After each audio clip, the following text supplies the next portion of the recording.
The 2024 Atlantic hurricane season that featured 11 hurricanes and billions of dollars of damage finally comes to an end on November 30th. Abnormally warm ocean temperatures and La Niña conditions in the Pacific supported the formation of several destructive storms. Hurricane Milton rapidly intensified and the storm's maximum wind speeds hit 180 miles per hour, making it one of the strongest hurricanes by wind speed ever recorded in the Gulf of Mexico. Hurricane Helene caused catastrophic damage across several states including North Carolina and is the deadliest storm to hit the U.S. mainland since Katrina.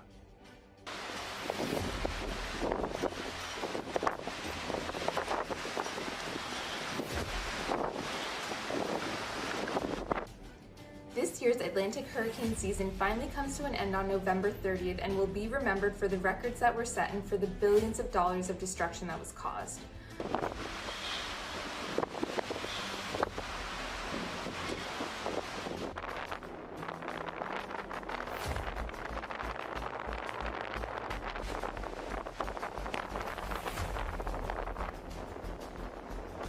We usually only expect to see 7 hurricanes, but this year we saw 11. The season started out strong when Hurricane Beryl became the earliest Category 5 storm ever seen in the Atlantic on July 1st.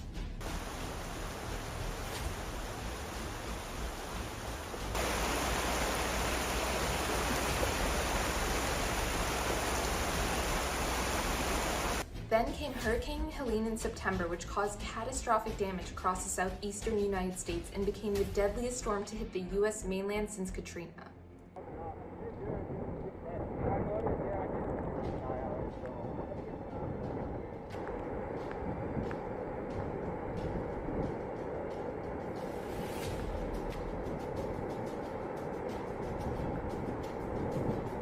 Gases like carbon dioxide and methane are released by humans and are causing the oceans to warm unusually fast.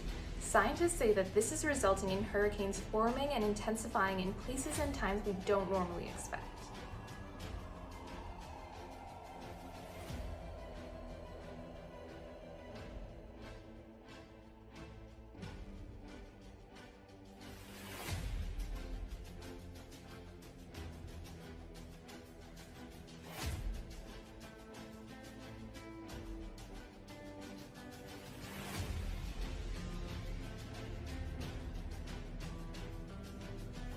The oceans have been warming and absorbing a lot of the excess heat. So we have that component that not only is rapid intensification more likely, but storms are more likely to reach a higher intensity. So one of the things that's not really showing up yet is getting more storms. But of the storms that form, they're able to reach a higher intensity and are more likely to get there through rapid intensification.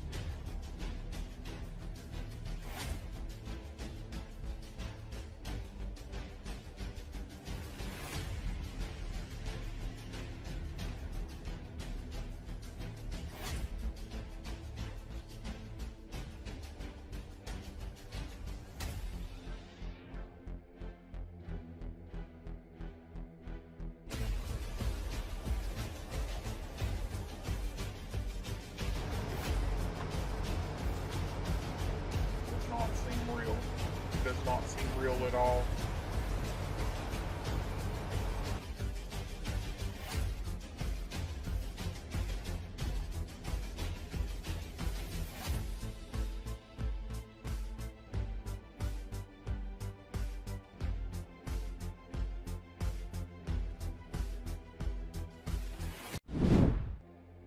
Two police officers shot in a neighborhood outside Atlanta are both expected to survive their injuries, authorities said Wednesday afternoon.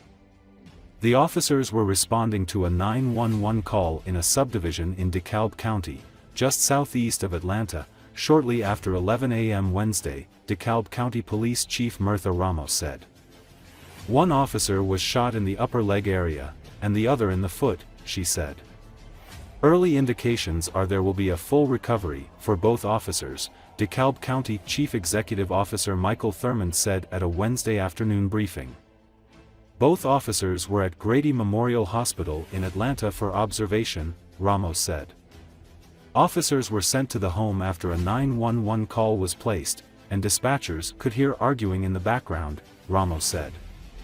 A woman told police that her 20-year-old son was acting aggressively, the chief said. As officers went to confront the man, Ramos said he fired several shots at the officers through a bedroom door inside the home. Ramos said one of the officers continued to pursue the man even after being shot, and took him into custody as other officers arrived to help in the arrest. He was being interviewed by investigators Wednesday afternoon, she said. There was no immediate information about possible charges.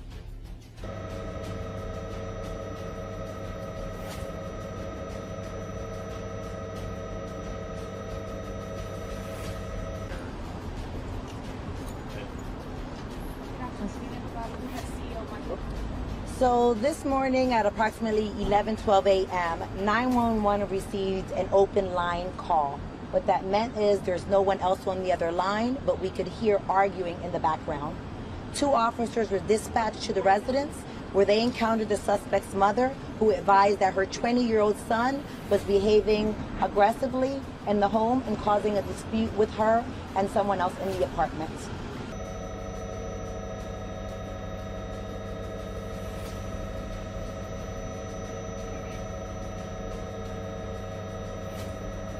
The officers were directed to the apartment, at which time when they approached the bedroom door, the subject through the door fired several shots at the officers.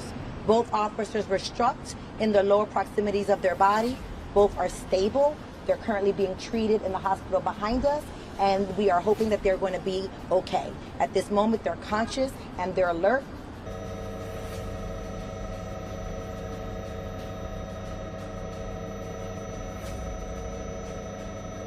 And one thing I would like to point out is that after one of the officers was shot, he still pursued the subject.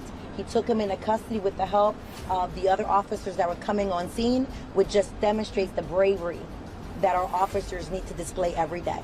So the fact that he was able to continue going while he was still shot in the leg was very impressive, and we're proud of all of our officers here today.